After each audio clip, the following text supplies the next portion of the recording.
நம்ம பாரம்பரிய அரிசிகள் நிறைய வகைகள் இருக்குன்னு சொல்றாங்க. ஒவ்வொரு அரிசிக்கும் ஒவ்வொரு மருத்துவ குணம் இருக்கு. அந்த ஒவ்வொரு எந்தெந்த அரிசி முக்கியமா நம்ம இப்ப இருக்க நம்ம ஜெனரேஷன்ல வந்து பாத்தீங்கன்னா டயபெட்டிஸ் சர்க்கரை நோய் அப்படிங்கிறது ரொம்ப அதிகமா இருக்கு. அதுக்கு மிகப்பெரிய சந்தையே இருக்கு அந்த மருந்துகளை விற்கிறதுக்கு. அதே மாதிரி ஒவ்வொரு வியாதி மூட்டு வலி அதுக்கு ஒரு ரத்தத்தை வந்து சுத்திகரிக்கிறதுக்கு ஒண்ணு, ரத்தத்துல அந்த ஹீமோகுளோபின் இன்க்ரீஸ் பண்றதுக்கு ஒண்ணு, இப்படி நிறைய இருக்கு.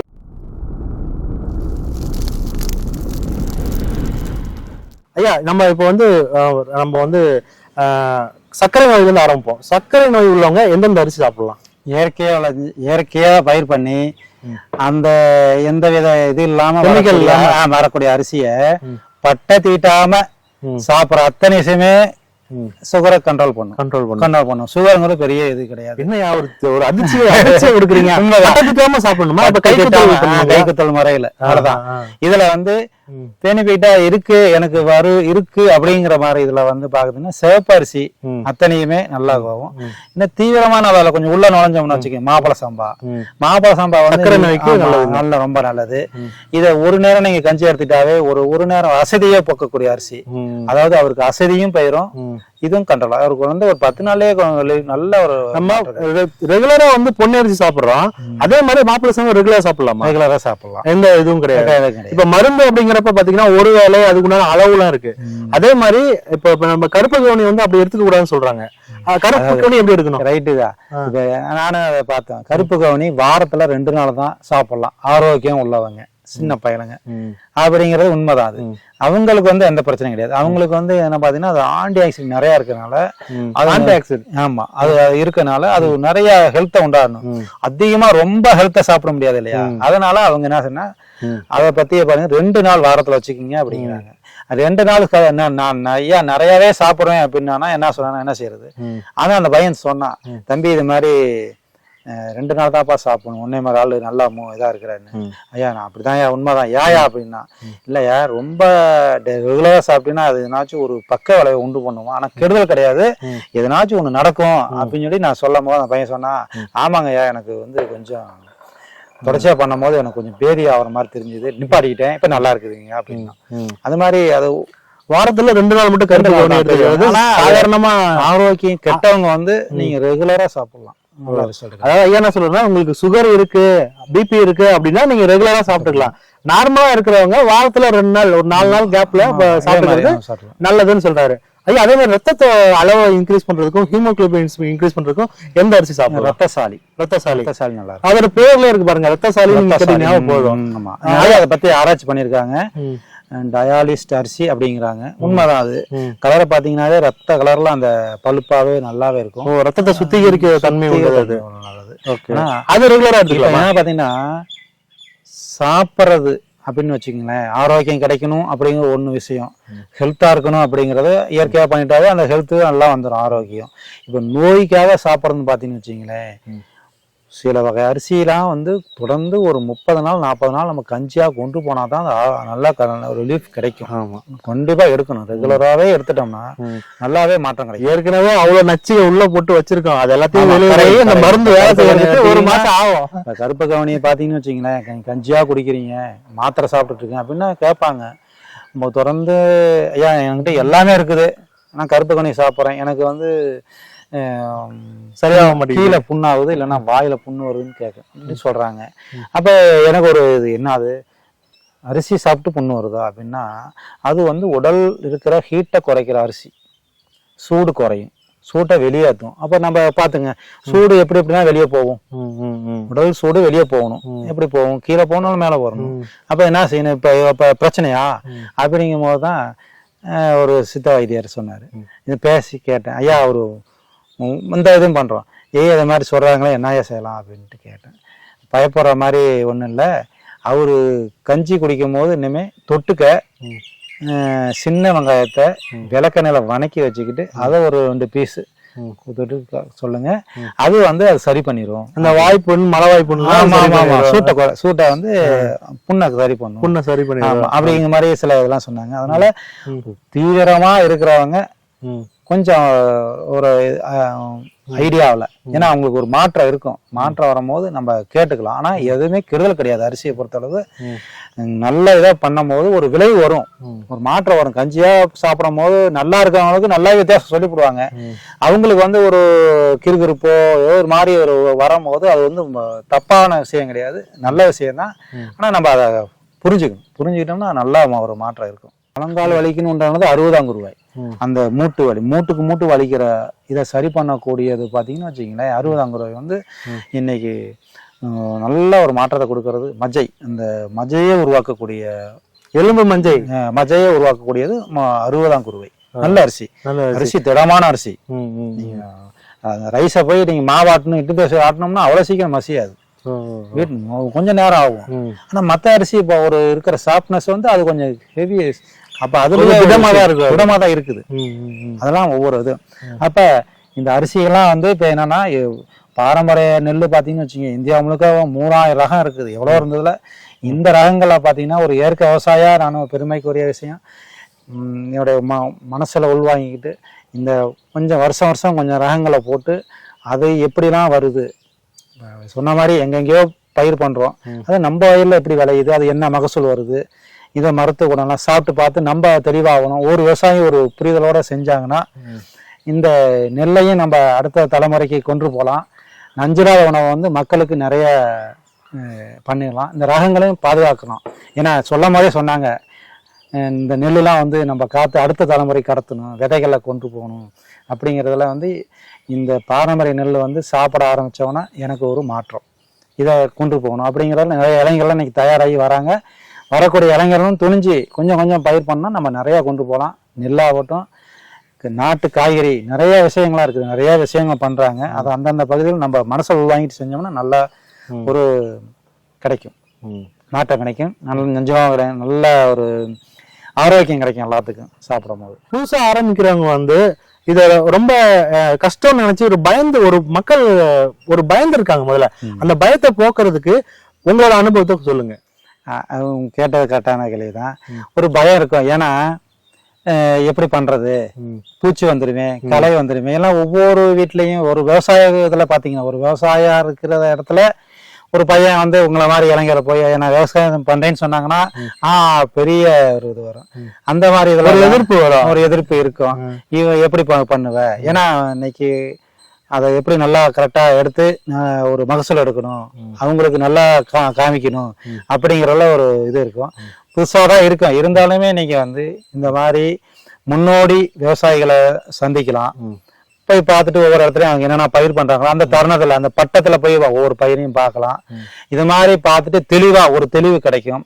அப்ப வயலையும் நம்ம பயிர் பண்ணலாம். பயிர் பண்ணும் போது நம்ம ஒவ்வொரு டைமுக்கு அந்த பயிருக்கு என்னெல்லாம் கொடுத்தா அந்த பயிர் வளருது அப்படிங்கிற மாதிரி கொடுத்துட்டு பண்ணிட்டு அந்த மாதிரி அனுபவத்தையும் நம்ம எடுத்துக்கலாம்.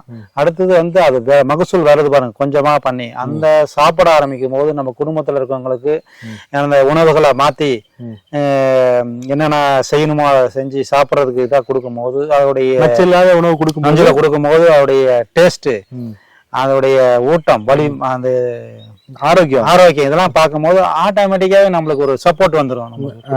தன்னால அந்த புத்துணர்ச்சி வந்துடும். சரி, நம்மளுக்கு ஒரு நல்ல ஒரு அவங்களும் ரெஸ்பாண்ட் பண்ணாலும் அவங்களும் வந்து எதிர்ப்பு தெரிவிச்சவங்க எல்லாம் வந்து மாற்றம் வரும். இதைதான் நான் எல்லா இளைஞருக்கு சொல்ல விரும்புறது பாத்தீங்கன்னு வச்சுங்களேன். இதைதான் சொல்லுவேன் நான். கொஞ்சமா பண்ணி நம்மளுக்கு உணவா நல்லா நான் செஞ்சு கொண்டாந்து வீட்டுல கொடுத்துருக்கேன், இதை சாப்பிடுங்க அப்படின்னு சொன்னோம்னா ஒரு மாற்றம், நல்ல மாற்றம் வரும். இதுதான் ஃபர்ஸ்ட், இதை செஞ்சாவே போதும். ஆரம்ப காலகட்டத்துல இதை நீங்க வந்து மகசூல் எடுத்து அதை சந்தைப்படுத்துறதுக்கு கஷ்டப்பட்டு இருப்பீங்க. அது அப்ப எப்படி இருந்துச்சு, இப்ப எப்படி இருக்கு? நீங்க உங்க ஆரம்ப காலகட்டத்துல சொல்லுங்க, அதை எப்படி சந்தைப்படுத்துறீங்க? நிறைய விவசாயி வந்து சந்தைப்படுத்துறது தான் மிகப்பெரிய தோல்வி அடைகிறான் எல்லா இடத்துலயுமே. நிறைய கிண்டல் கிருத்துவம் நிறைய பேச்செல்லாம் இருக்குது. நம்ம மாப்பழ சம்பா பத்தி வலிமையானது, அது ஊட்ட வரும், ஆண்மை பெருகும் அப்படின்னு சொன்னா சிரிப்பாங்க. இருந்தாலுமே நம்ம மனசுல என்ன வச்சு பண்ணோம், நல்ல உணவா வரக்கூடிய எதிர்கால சன்னதிக்கு நல்ல நஞ்சிலாத உணவு கொடுக்கணும் தான் வந்திருக்கோம். அந்த மாதிரி வந்து அவங்க எதை வேணாலும் சொல்லிட்டு போட்டோம் அப்படின்னு நிறைய பேர் சொன்னவங்க கூட. அப்புறம் காலகட்டங்களில் வந்து அதை என்னாச்சும் ஒரு மீட்டிங் போடுறோமா, இல்லை ஒரு திருவிழா நடக்குதா, ஒரு விசேஷமா, அந்த இடத்துல நாங்கள் அந்த உணவை மாற்றி கஞ்சியாவோ பாயாசம் புட்டு இதை மாதிரி கொடுக்கும் போது, சாப்பாடாக கொடுக்கும் போது அதை அங்கே சாப்பிட்டு பார்த்துட்டு வந்து அதை பேசின ஆளுங்களே கிண்டல் பேசினவங்களே நல்லா இருக்கு, நான் அதை தான் சாப்பிட்றேன், கொஞ்சம் அரிசி கொடுங்க, நானும் சாப்பிட்றோம் அப்படின்னு மாற்றம் உருவாக்குனது வந்து அந்த ரகங்கள். அந்த அதோட பயன் அவங்களுக்கு தெரிஞ்ச சாப்பிட்டு உணர்ந்த பிறகுதான் வந்து அது மனசு மாறுது, அந்த மனமாற்றம் ஏற்படுது. மனமாற்றம் கண்டிப்பா வருது. அந்த வலி, முழங்கால் வலி, இந்த மாதிரிலாம் தீர்வு கிடைக்குது. அதே மாதிரி அந்த மீட்டிங் எல்லாம் இப்ப சாப்பிட்றாங்க பாத்தீங்களா, சாப்பிட்டு அவங்க அந்த வெளிப்படுத்துறாங்கல்ல, நான் சாப்பிட்டேன், எனக்கு இப்ப நல்லா இருக்கு, முழங்கால் வலி குறைஞ்சிருக்குது, மோஷன் நல்லா போகுது, வயிற்று வலி குறைஞ்சிருக்கு, அது மாதிரி நிறைய விஷயங்களை பேசுறாங்க. தலைவலி நின்று போச்சு, நல்லா இருக்கு, எனக்கு இவ்வளவுதான் சாப்பிட்றேன், ஆனா எனக்கு நல்லா நீண்ட நேரம் எனக்கு நல்லா தெம்பு எனர்ஜி இருக்குது அப்படிலாம் சொல்றாங்க இல்லையா. இத மாதிரி அந்த பயன்படுத்துறவங்க பேச பேச அதை கேட்கும் போது மாற்றம் வருது. ஓகே, சந்தைப்படுத்துதல் பத்தி சொல்லுங்க. இது எப்படி நீங்க இதை வந்து விவசாயி வந்து வெறுமன விவசாயி அவன் வீட்டுக்கு மட்டும் பண்ணிட்டு மீதி அவன் மற்ற தேவைகளுக்காக வித்துதான் ஆகணும், அதை எப்படி பண்றீங்க? அதாவது அந்த மாதிரி சின்ன சின்ன மீட்டிங் போட்டாதான் அதை சந்தைப்படுத்த முடியும். இன்னைக்கு நிறைய டிவி இதெல்லாம் வருது, அந்த மாதிரி இதுலயும் போகலாம், அந்த மாதிரி இதுலயும் நம்ம கொண்டு போகலாம். என்னன்னா அதாவது ஒரு விவசாயியா பண்றது வந்து இங்க ஆரம்பத்துல சொல்லுவாங்க, இப்ப என்னை பத்தி நீங்க விசாரிச்சு வந்தீங்கன்னா அங்க ஒருத்தர் பாருங்க சாணத்தை கரைச்சி வயல ஊத்திட்டு இருப்பாரு, அதான் எனக்கு அடையாளம். மாடு வச்சிருப்பாரு, வயல்ல பாத்தீங்கன்னா அந்த பாரு மெஷினை போட்டு ஊட்டிட்டு இருப்பாரு, பில்லு எடுத்துட்டு இருப்பாங்க, இது ஒரு அடையாளம். இதே மாதிரி ஒவ்வொரு விவசாயம் வந்து கிண்டல் பேச்சுங்களா இல்ல பெருமையா சொல்றாங்களா? அடையாளப்படுத்துறது கிண்டலும் சொல்லலாம், அல்ல சொல்லலாம். அது ஒரு காலகட்டத்துல இருந்தது. ஆனா இன்னைக்கு விளம்பரம், அது எனக்கு ஒரு விளம்பரம் தான். ஒரு நல்லா நஞ்சலா உணவு பண்றாரு, அவர்கிட்ட வாங்கி சாப்பிடணும், வாங்கிட்டு போறாங்க பாத்தீங்களா, சாப்பிட்டுட்டு நல்லா இருக்கு, எங்களுக்கு இன்னும் அரிசி கொடுங்க, அவரு போய் இன்னொரு இடத்துல சொல்லுவாரு, அங்க அரிசி வாங்கினே அவர்கிட்ட நல்லா இருந்தது, ஐயா எங்களுக்கு 2 கிலோ வாங்கினா கூட ஒரு சிப்பமா கொடுங்க. இந்த மாதிரி இது மாற்றம் வந்திருக்கு. இதை வந்து இப்ப மக்கள் தேடி வர ஆரம்பிச்சிட்டாங்க, அதுதானே சொல்றாங்க. தேடி வரும்போது ஏற்கனவே நீங்க பண்ணிட்டு இருந்தது இங்க பிரபலமா இருந்ததுனால எல்லாருமே அவங்க தேடி வராங்க. வாய வழியா அங்க போனோம்னா அவரு செஞ்சிருக்காரு, அங்க செஞ்சுட்டு இருக்காருன்னு மீட்டிங் போறதுல வந்து சாப்பிட்டு பார்த்துட்டு அவங்க வராங்க. ஏன்னா அதாவது சாதாரண சந்தைப்படுத்தல் வந்து பாத்தீங்கன்னா விளம்பரங்கள், டிவி விளம்பரங்கள், நோட்டீஸ் அந்த மாதிரி இல்லாம யார் பயன்படுத்துறாங்களோ அவங்களே உனக்கு மூட்டு வலி இருந்துச்சுன்னா ஐயாட்ட இது இருக்கு, உனக்கு சுகர் இருந்துச்சுன்னா ஐயாட்ட இந்த அரிசி இருக்கு, அதை வாங்கி சாப்பிடுன்னு பயன்படுத்துறவங்களே சொல்ல போய் அவங்களே வந்து டைரக்டா இவர்கிட்ட வந்து கொள்முதல் பண்ணிக்கிறாங்க.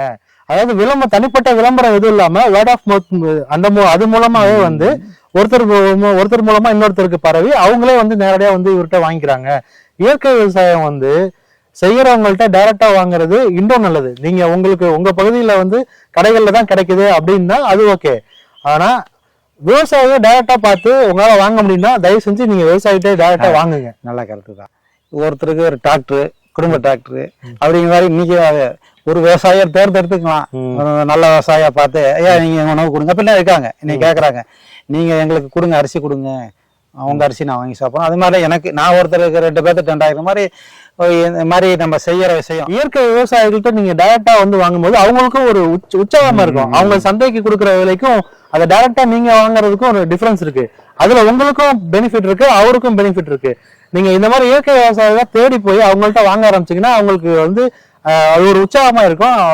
மேலும் அவங்க 5 ஏக்கர் போடுறாங்கன்னா அடுத்து பக்கத்துல இன்னொரு குத்தகைக்கு எடுத்து இன்னொரு 10 ஏக்கரா போட்டு உங்களுக்கு தருவாங்க. இந்த மாதிரி இயற்கை விவசாயத்தை பூஸ்ட் பண்றதுக்கு நம்மளால முடிஞ்ச உதவி இயற்கை விவசாயிகளை டைரக்டா பார்த்து நம்மளே கொள்முதல் பண்ணோம்னா அது உங்களுக்கு மிகப்பெரிய உதவியா இருக்கும். உங்களால முடியல, இப்போ சென்னை மாதிரி பெரிய மாநகரத்துல வசிக்கிறீங்கன்னா நீங்க வந்து பக்கத்துல இருக்க கடைகள்ல வாங்கிக்கலாம்.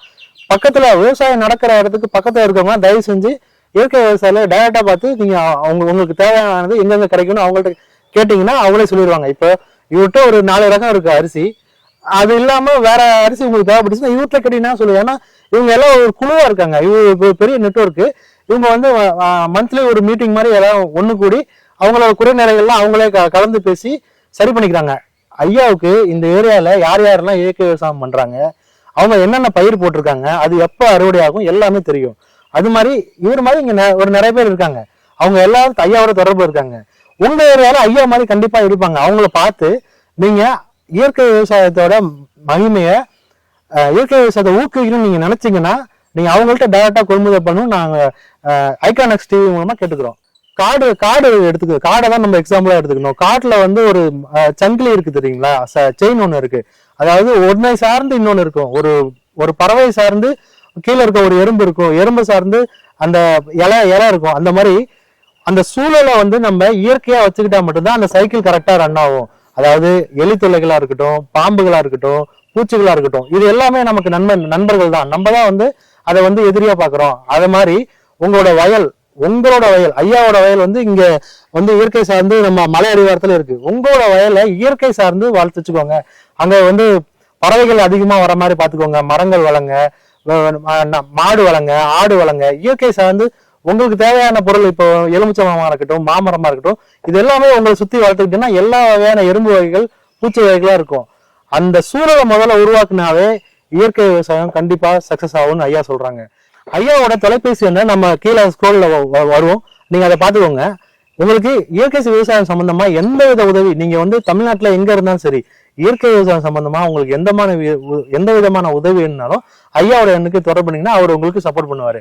ஐயா இப்போ வந்து நாங்க வரும்போது கொஞ்சம் வேலையா தான் இருந்தாரு. அவரோட வேலைகள்லாம் விட்டுட்டு ஐகான் நெக்ஸ்ட் டிவிக்காக இவ்வளவு நேரம் நமக்காக ஸ்பெண்ட் பண்ணிருக்காரு.